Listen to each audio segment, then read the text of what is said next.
right, y'all, what's going on? It's Combo Breaker 99 back with another video, y'all. All right, y'all, time for another keys to victory / prediction video. It is fight week. We got 3 big WMMA fights everybody's looking forward to. Of course, we got them Silva girls returning on the early prelims for UFC 292 this Saturday. And then we have the co-main event, Zhang Weili versus Amanda Lemos. I mean, all 3 of these fights are big for us hardcore WMMA fans. And most of y'all been asking me about these fights, who do I think is going to win.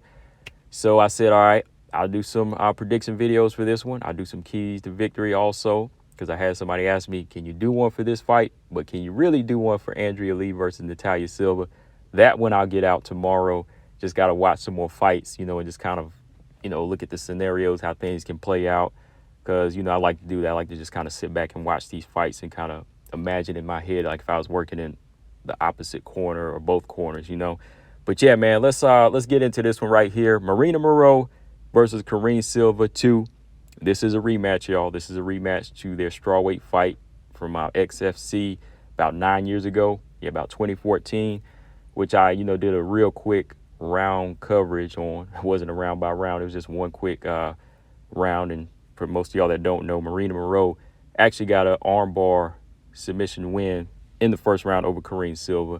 And, yeah, real quick fight. It's just real quick. Karine Silva still looked a little green. Maryna Moroz was already looking sharp as far as her jiu-jitsu, looking dangerous, looking mean, tough. Both fighters were, but, it was just one of those simple mistakes by Karine Silva. So, not much I know to go off of in that fight, but we never know, right?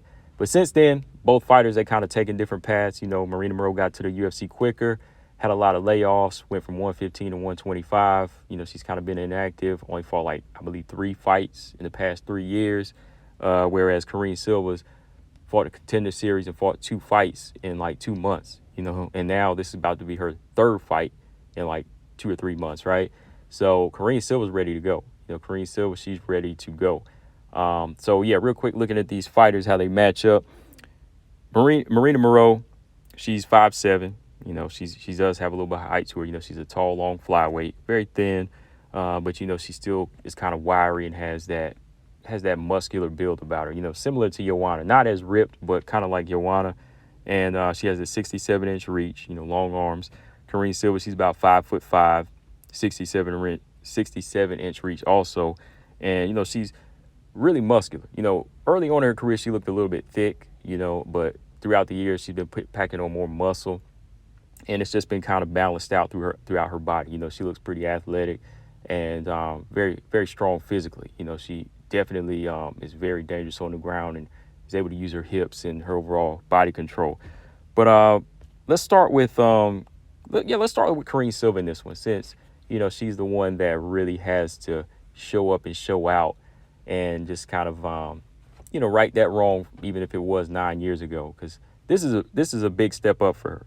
She won the contender series against Kui Yan, which was a tough fight for her, but she found some way to win.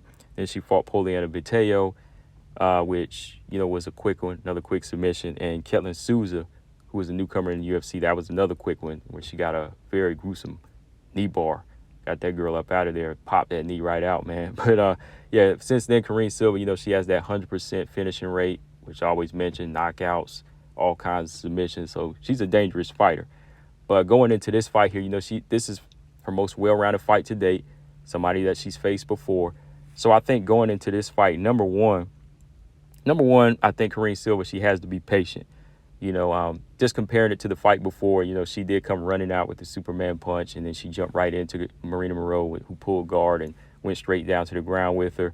I think in this fight, Karine Silva just needs to be patient, find her range early, and use that lateral movement that she does, when she's circling, use that as a way to kind of get the timing down of Maryna Moroz. Just kind of see what type of strikes Maryna Moroz throws out, see if she's, either trying to drop a level on her, wants to go back to the ground, or if she wants to make this thing a striking match. So I think she just needs to find that range early and just kind of test the rhythm and, kind of paw her jab out as well. So that leads into my next key to victory for Karine Silva is don't shadow box. I've been noticing this about her, throughout her last 3 fights from the contender series to the UFC. Karine Silva kind of shadow boxes sometimes, she's throwing like hard punches at air. She always starts off and she throws that front kick to the face whenever it's like inches away. You know what I mean? It's almost like a foot away, in my opinion, where she just throws it out and it has a lot of steam on it. And sometimes she'll throw that hard right hand and it's missing by a mile, So I think she needs to kind of control herself and just kind of pity pat shots out, just kind of throw a little leg kick out just to touch your opponent, to make sure that you're in range, then you throw that hard shot, which is going to connect. That's something I learned even in sparring, don't keep wasting your energy, throwing hard shots like hit and win, that's just going to wear yourself out and your opponent's going to time you and come back with a harder shot or shot that's not even as hard and catch you, So I think it's important that she don't shadow box, throw it air too much, just kind of flick punches out to touch your opponent's wrist, touch their shoulder here and there, just so you can say, okay, this is about where they're at. Then boom, then you land that, then you throw that hard kick that's going to connect it's pretty much going to connect flush at that point once you test your opponent out. So being patient and don't shadow box, they kind of go hand in hand. Next up, I'll say use the cage in this fight. I was looking at how Jennifer Maia was able to pin up Maryna Moroz in the cage. I think it's important that Karine Silva, she used the cage in this fight, because Maryna Moroz, I think, is a much better boxer, has a higher IQ on the feet and lets her hands go more, and she's sharper. So it'd be wise for her to use the cage, put a lot of pressure on Maryna Moroz, put her back to the cage, and just, cage fight with her, try to clinch up, land knees on the inside, land hard elbows on the inside, and just use that cage to her advantage, because I think that's where Maryna Moroz kind of suffers a little bit more as of lately, because fighters that are bigger and that have better grappling and just better clinch control, I think, they can kind of put her in a position where, she gets smothered and just kind of leave her a little bit helpless. I mean, if you stay in there a little too long, sometimes she can get tricky and she can trip you up, because she does have good takedowns. She is a good wrestler now, but I think if Karine Silva uses her head right in this position on the cage and puts her back to the cage, she'll be more successful in keeping the fight standing in the center of the cage, okay? So since be patient and don't shadow box go hand in hand, I got a bonus one for her. Stay 2 steps ahead of Maryna Moroz. Karine Silva's got to stay 2 steps ahead, how she's usually been doing. I've seen it some of her fights. That's how she's been getting her wins. I think it's important she stays 2 to 3 steps ahead. If she sees Maryna Moroz getting into that straight line, coming at her, ready to box, you got to hit her with a couple shots, but also be ready to drop a level and take her down and finish the fight. Because I think Maryna Moroz is more so built for 3 rounds. She has that cardio and tank, and she's durable. Like Karine Silva, she can hit, but I think Maryna Moroz, she has a pretty good chin. I was looking at the Maryna Silva fight. That girl could take a head kick. She could take a couple of head kicks in right hand. So I think it's important that Karine Silva stays 2 steps ahead by, landing good punches, but also always stay in position to find that opening where she can end it quick. Kind of like how she did with Ketlen Souza, like she was going to drop down into the guard and go for some ground and pound. But when Ketlen Souza was rejecting her from being in the guard and she was about to, kind of push her back, she knew that, she kind of anticipated that was coming. So Ketlen Souza was on her back and she tried to push her back. Karine Silva, she went on, snatched that knee and laid back and got the knee bar. So she went from like she was going into the guard to locking in that knee bar, to just falling back on her back. So, yeah, I think these are some good keys to victory for Karine Silva. Being patient, like I said, that kind of goes hand in hand with just everything as far as not starting out too wild against somebody that has better timing than you, or, has better striking.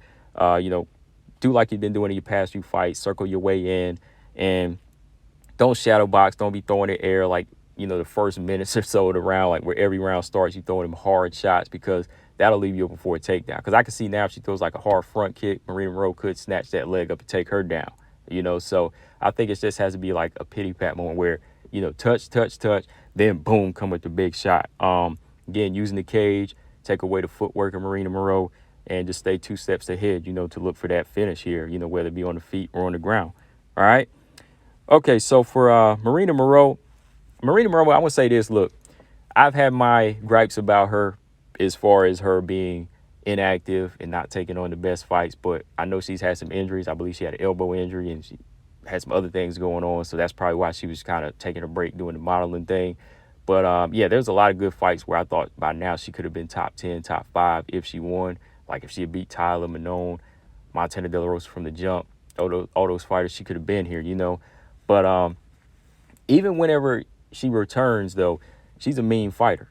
You know, that's one thing I noticed about her. Like, this girl's mean. This girl has a mean streak. Like, when you see her modeling, you're like, oh, okay, you know, this girl's, for the casual fan, they're going to say, oh, this girl ain't nothing. But when she gets in there, this girl's mean. I mean, going back to when she handed my girl JoJo her first loss, then going back to how when Karine Silva was tapping and she didn't want to let go, I was like, dang. And then the way she finished Agapova recently, and the way she went head up with Maryna Silva, man, I'm like, this girl's mean. Maryna Silva is a mean fighter, and she's tough, and she's well-rounded. So props to her. She just hasn't had that many consistent performances to judge off of. I mean, in the past 3 years, she's only fought 3 times. This Agapova Maya fight in 2022, this was the closest she's ever fought, right?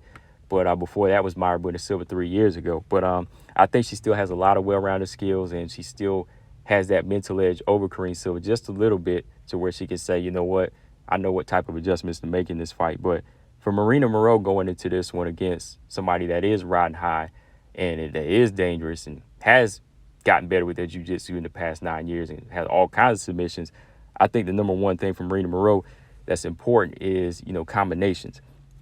You know, combinations are very important against fighters that, you know, have one thing on their mind, and that's to kill. You know, seemed like MBS, when she was in that mode to come forward, when Maryna Moroz was touching that body, jab, jab up top, you know, putting the combination together with, you know, jab to the head, body, head, right hand. When she would have that type of success, it would kind of make Maryna Silva step back and reset.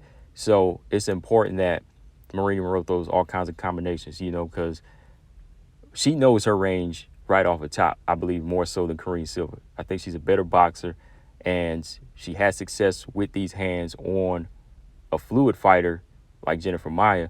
So if she puts these type of combinations together against Karine Silva, you know, she can touch her up, possibly stop her, or just build up a comfortable lead, and at the same time frustrate her, you know, just keeping the hands in her face, switching it up from calf kicks to body punches to right hands. Combinations are going to be really important, you know, just to really offset your opponent, throw the rhythm off, and make him reset. Okay, and next, I think focusing on the body is important.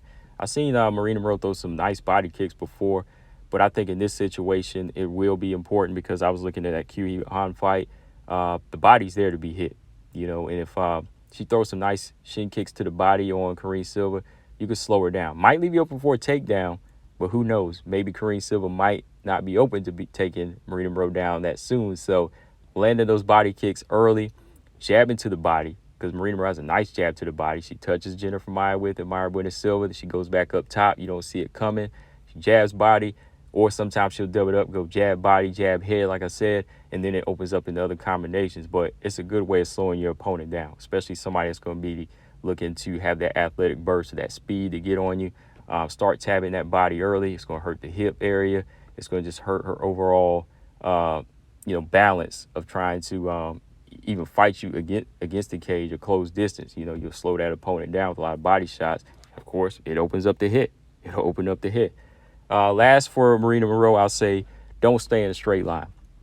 I think she has that tendency to go in a straight line sometimes. She did that with Jennifer Maia, and Jennifer Maia was able to time the offense.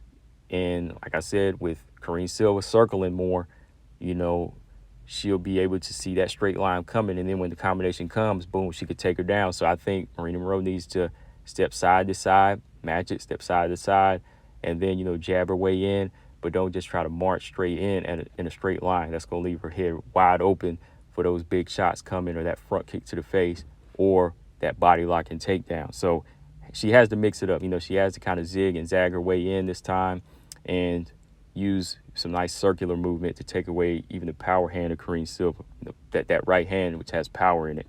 Okay, so yeah, man, as far as how this thing plays out, I think this fight is going to be a little bit different, a lot of bit different. I think it's going to be different. You know, I think the weight's going to make a big change here. I think Karine Silva's definitely learned a lot from the past, and she's a lot more polished with her jiu-jitsu. I think she's went on a rampage after losing that fight to Maryna Moroz. and she's been getting better ever since, submitting people in every kind of way she can think of, from darts, the arm, the knee, the heel hook. She's just been getting that work in, man, and I think that's going to make her feel like she has that edge, but it's going to come down to her being able to connect. She's going to have to connect early in this fight. She's going to have to take away Maryna Moroz combinations. I think Maryna Moroz is going to have success with some combinations in this fight early on. You know, she might even win the first round unless Karine Silva gets it to the ground. The second round, I see Maryna Moroz having a good tank as long as she doesn't take big shots. I see her having success on the back too, unless Karine Silva, she can keep this thing moving and to keep it 2 steps ahead. But I don't know if I see this one going. I really don't think this one gets finished, man. I don't think there's a finish in this fight. I think Maryna Moroz can last this one. I think she's pretty durable and her submission defense is on point. Karine Silva, I think she's strong enough to control top position and even against the cage. And if it gets to the ground, I think she has that ability to neutralize and even have Maryna Moroz in a lot of dangerous situations. But I kind of see Karine Silva winning this one by decision. This might be her first decision win. If not, it's going to take a lot of chipping away and wear and tear throughout the fight for Karine Silva to get a submission. So I think Karine Silva wins this fight by decision, or if she's able to wear Maryna Moroz down and wear her defense down, she submits her probably in the third round. All right, so that's my pick on this one, guys. I'm not 100% sure on this one, though, because Maryna Moroz is a well-rounded fighter, and I think her stand-up game and her own jiu-jitsu is going to be a big part of this fight. It all comes down to if Karine Silva if her jiu-jitsu is that proven now against her. Is she able to just get on top, take full control, and just neutralize? But I don't know, because Maryna Moroz is strong. I got to give her credit for being in the UFC this long and what she's been able to do to other fighters. So, yeah, I give Karine Silva the victory, but if it goes to the decision, if it goes to the cards, it could go to either one. But if Karine Silva wins by a submission, it's not coming to the third. But yeah, that's what I got on this one. As far as my pick, I'm gonna go with Karine Silva to win this fight. I think she's a little bit more hungry and a little bit more focused now, and she's ready to right that wrong. But guys, let me know in the comment section what y'all think. Who do y'all got in this one? Karine Silva, Maryna Moroz? I'll be back with the Andrea Lee versus Natalia Silva one. It's just as soon as I can get in a couple more fights and get some time to record it. Make sure y'all subscribe, guys. I'm out.